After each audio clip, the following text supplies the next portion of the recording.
Ya lo hemos comentado, es el Día Mundial de la Discapacidad. La verdad es que todos nosotros somos diferentes, así que no debería tener que celebrarse una jornada como esta. Siempre deberíamos tenerlo en cuenta, y así nos lo va a hacer saber hoy Lucía Hernández. Buenas tardes. Buenas tardes, Teresa. Buenas tardes a todos y a todas. Vamos a hablar de inclusión de las personas que tienen algún tipo de diversidad, tanto funcional o intelectual. Además, nos vamos a preguntar ¿qué tipo de modelo de sociedad tenemos que llevar a cabo para que sea más accesible? La eliminación no solamente de las barreras físicas o arquitectónicas en las ciudades, sino también las barreras lingüísticas y aquellas que son más invisibles, como las barreras cognitivas, que ahí están. Hablamos en este momento con uno de los integrantes de Plena Inclusión en Murcia. Él es responsable también de comunicación, se llama Juanjo Muñoz. Buenas noches. Hola, buenas noches. Bienvenido en este momento. Además, queríamos que fuera el responsable de comunicación de Plena Inclusión, porque queríamos preguntaros primero si desde los medios de comunicación, si desde el sector medios, se os hace accesible la comunicación. Accesible a las personas con discapacidad intelectual. Sí.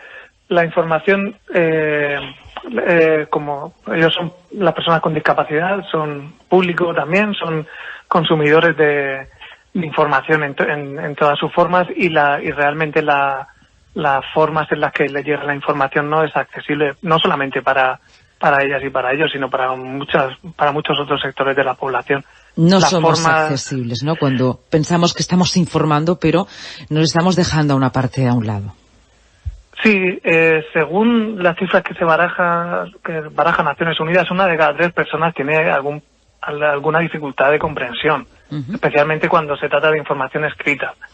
Pero sobre todo es, pues sí, que yo creo que en la comunicación social muchas veces damos por sentado conocimiento, damos por sentado que el oyente o que el lector conoce determinadas siglas o tiene determinado bagaje que le va a hacer entender muchas cosas que se dan por supuestas y que muchas veces pues son ininteligibles.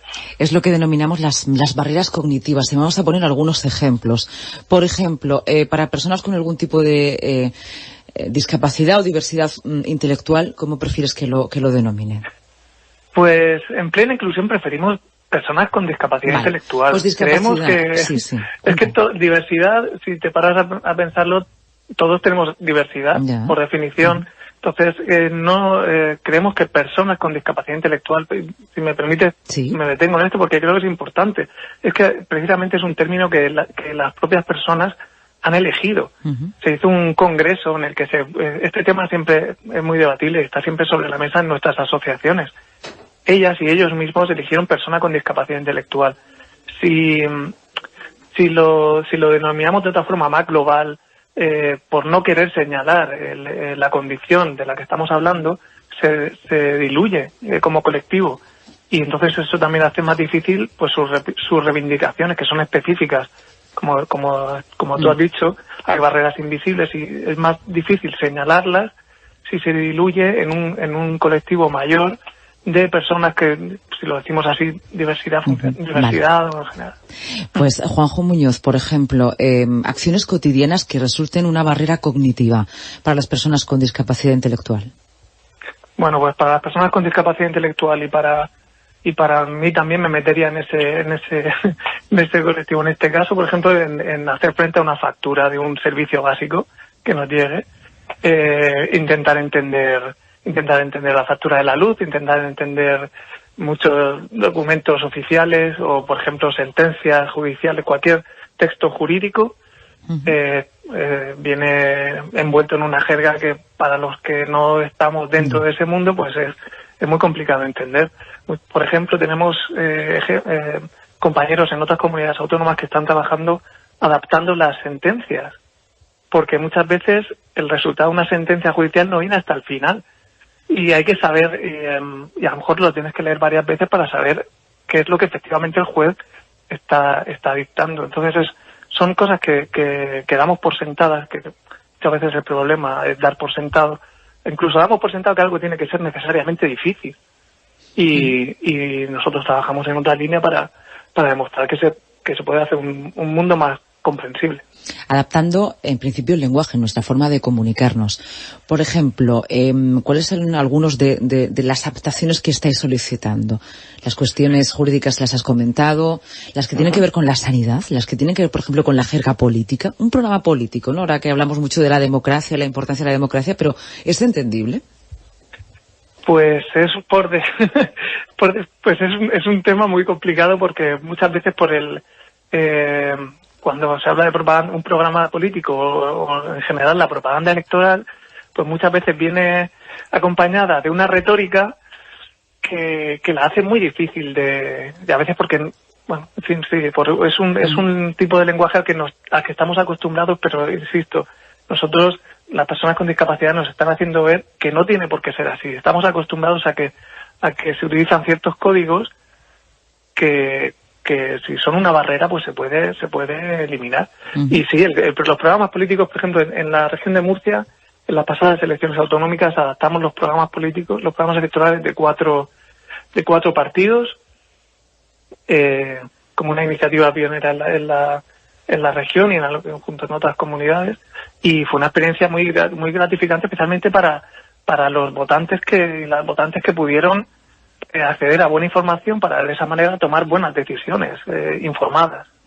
Las decisiones en la ciudadanía deben ser informadas. Las cuestiones, perdón, Juanjo, que tenemos poquito tiempo, que tienen que ver con educación, los protocolos para una matriculación en un centro escolar o en secundaria, que también tienen una especie de protocolo y retórica, o las cuestiones sanitarias, ¿deberían también traducirse al lenguaje inclusivo? Todo debería ser accesible a la ciudadanía. Y si las personas con discapacidad tienen, por su experiencia al afrontar dificultades, nos pueden señalar aquellas cosas que se pueden mejorar, pues debemos escucharles y desde luego protocolos médicos. Nosotros lo estamos haciendo mucho con todas estas circunstancias del coronavirus, normativas, procesos, no solamente un documento, sino todo el proceso para, por ejemplo, como has dicho, matricularse o para apuntarse a poder acceder a un servicio público, cómo inscribirse, no solamente el formulario, sino todo lo que le acompañe, que sea accesible. Y por ejemplo, has dicho tú, lo de los programas electorales son un ejemplo de que, claro, conforme van ganando espacio público, nos van señalando las carencias que la sociedad tiene para ser inclusiva. Por ejemplo, cuando han recuperado el derecho al voto, hemos visto pues que todo el proceso electoral no era accesible, eran muchas dificultades. Es una forma de contar con todos, empezando por el lenguaje. La última cuestión, muy brevemente, en esta crisis sanitaria de COVID, que estamos todos manejando términos muy farragosos y muy científicos, vosotros, desde Plena Inclusión, ¿también los estáis traduciendo? Sí, los estamos traduciendo, por decirlo así, los estamos adaptando a esta metodología de lectura fácil, cambian muy frecuentemente las normas de lo que se puede y lo que no se puede hacer, las recomendaciones sobre hábitos saludables y sobre la precaución, todo esto lo estamos haciendo más accesible y nos lo agradecen no solamente las personas con discapacidad, sino sus familias y finalmente cualquiera que acceda a estos documentos, cuando alguien acceda a una versión en lectura fácil, la versión original, la no adaptada, se convierte automáticamente en la versión difícil. Y todos, entre una versión fácil y otra difícil, preferimos la fácil. Podemos hacer la vida mucho más sencilla, podemos cohesionarnos mucho mejor, y en este Día Mundial de la Discapacidad no queríamos olvidarnos de las cuestiones que simbolizan barreras intangibles, invisibles.